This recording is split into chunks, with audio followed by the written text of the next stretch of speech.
안녕하세요 여러분, 재즈를 사랑하고 음반 및 뮤지션을 소개하는 베이시스트 최강문의 재즈노트입니다.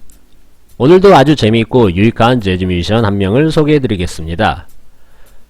재즈를 좋아하시는 분이시라면 누구나 이름 한 번쯤 다 들어보셨을 거며, 우리나라에도 최근 2018년도까지 내한 공연을 한 뮤지션이죠.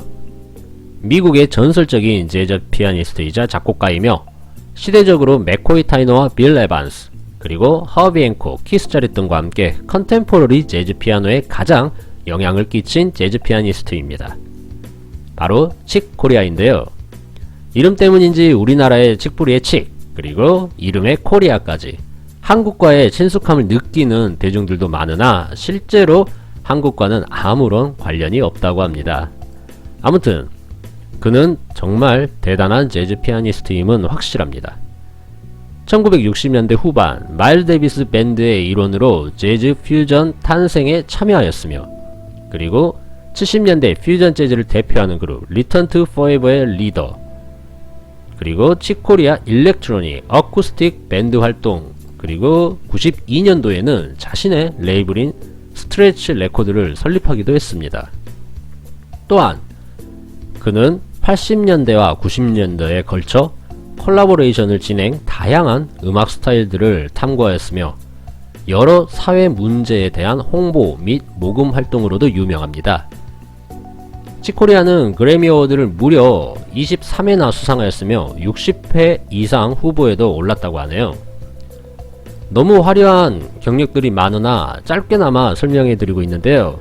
칙코리아는 41년 매사추세츠 첼시에서 태어나 30년대에서 40년대 보스턴의 딕시랜드 밴드 트럼펫터였던 아버지의 영향으로 4살 때부터 피아노를 시작하였다고 합니다. 그리고 8살 때는 드럼을 연주하며 타악기가 피아노의 연주에 미칠 영향을 공부하였다고 하네요.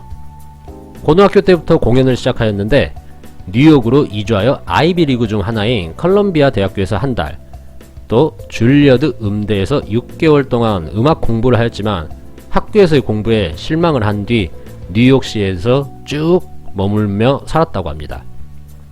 그 후 그는 다양한 활동을 했습니다. 마일스 데이비스 밴드와의 라이브 공연은 1970년까지 계속되었으며 72년도에는 본인이 리더인 리턴 투 포에버 퓨전 밴드를 결성하여 활동하였고, 또한 게리 버튼, 바비 맥퍼린 등과 왕성한 듀엣 프로젝트에도 참여하였죠. 그 외 일본의 재즈 피아니스트 우에하라 히로미와 함께 라이브 듀엣 앨범을 발매하기도 했으며, 동료 피아니스트 허비 앤콕과도 2015년도 신디사이저 레파토어의 듀엣 콘서트를 하였죠. 하지만 누가 뭐래도 칙코리아 하면 떠오르는 밴드는 바로 어쿠스틱 일렉트릭 밴드일 겁니다. 86년부터 94년 동안 일렉트릭 밴드 앨범 7장, 어쿠스틱 밴드 앨범 2장을 발매하였으며, 이렇게 베이스 존 페트투치와 드럼 데이브 웨클의 환상적인 트리오 연주는 지금 들어도 가슴을 뛰게 만듭니다.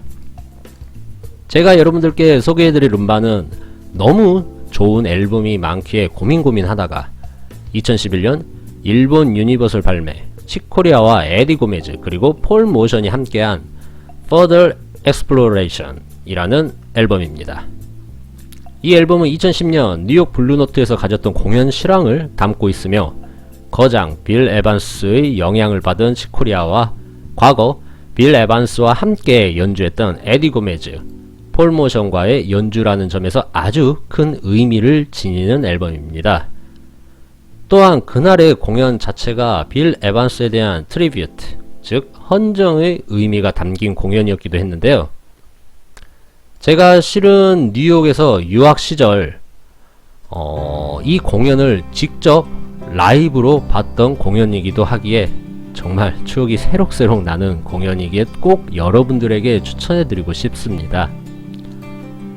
아마 올해 80세인 그는 여전히 세계를 여러 곳을 다니며 자신이 하고 싶은 음악을 여러 뮤지션들과 자유롭게 교류하고 펼쳐나가고 있는 모습이 너무 보기 좋습니다. 오늘 영상의 마지막으로 그는 이렇게 말을 했습니다. 저는 나이라는 숫자를 무시합니다. 음악 안에서 가능한 모든 흥미로운 것들을 쫓아서 모험을 즐기는 걸 좋아하며 음악적인 명성 등에 신경 쓰지 않고 계속 도전해 나가겠습니다. 라고 얘기했다고 하네요. 여러분들도 끝까지 포기하지 마시고 나이보다는 자신이 좋아하는 것에 계속 도전해 나가는 그러한 인생이 나에게 더욱 값진 삶이 되지 않을까 싶네요. 지금까지 재즈노트의 베이시스트 최강문이었습니다. 구독도 한 번씩 부탁드리면서 다음 이 시간에 더 좋은 재즈 뮤지션 및 앨범 이야기로 돌아오겠습니다. 감사합니다.